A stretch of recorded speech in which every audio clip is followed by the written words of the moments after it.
What are some things that you would want listeners to take away? What are you hoping they'll learn or take away from your sharing today? And then what actions would you encourage them to take? Yeah. So I think that it's important that with all of these supervisory principles for folks to know that there's not a simple, easy checklist, right? Just like with enacting any justice work or equity work, even though that might make it simple and easy to know, here are the 10 steps you do, and then hooray, you've made it. This is an ongoing process, right? It's ongoing work to practice more liberatory forms of relating with one another, including in our supervisory relationship. I don't have a simple checklist or a list of 5 things to do, but the ongoing practice of being aware of the soil that we're all growing in at our organizations through educating yourself and one another is one strategy. Another is to cultivate humility and to know that whoever you're engaging with, regardless of their level or position in the organization, we all are valuable and valid sources of knowledge. And we all have things that we can learn from one another. So, practicing in an ongoing way that humility for yourself, I think, inevitably shifts the way that we relate to others.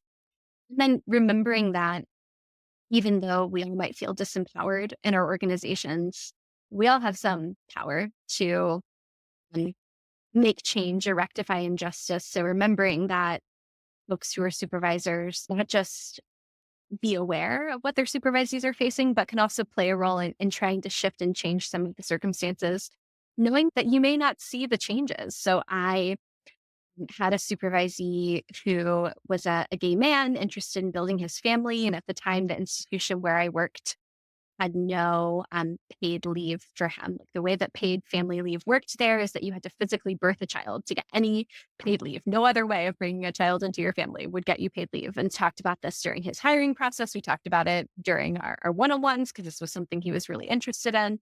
And so I wrote up a proposal, went to HR. I did benchmarking research on what other campuses were doing. Like I was Yeah. doing a lot of this work to try and show, yes, this will cost the institution more money, but it's something that we need to do for our team members. And I left that institution in 2020. And it wasn't until 2023 that the family leave policy was expanded, but it was expanded ultimately.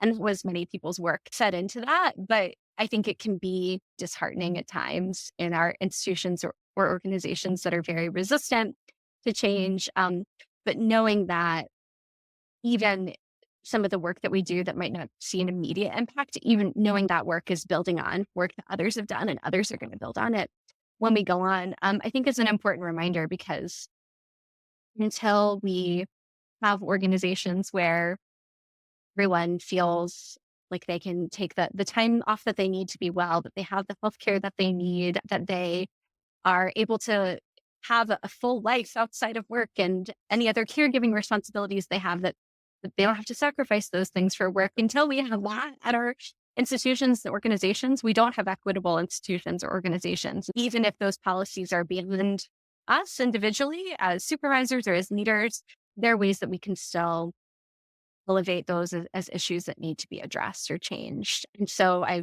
encourage folks who are listening, who are inspired by that thought to work toward it in your own ways, to know also when it's time to leave institutions or organizations that don't have your best interest at heart. And I've grappled with this in my own career as well, but making change and advocating for injustice to be addressed, that's not easy work. And sometimes it only you can know, I think, but sometimes we need to know when it's time to say, all right, this is not an organization that has my best interests at heart, and I've done what I can, and now it's time for me to move on.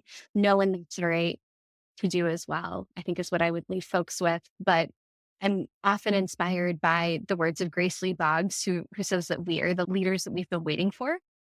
And I think that if we can remember that we have the wisdom and lived experience within us that can fuel our path towards seeking justice, it can go a long way in reminding us of everything we have in a world that often likes to tell us everything that we don't.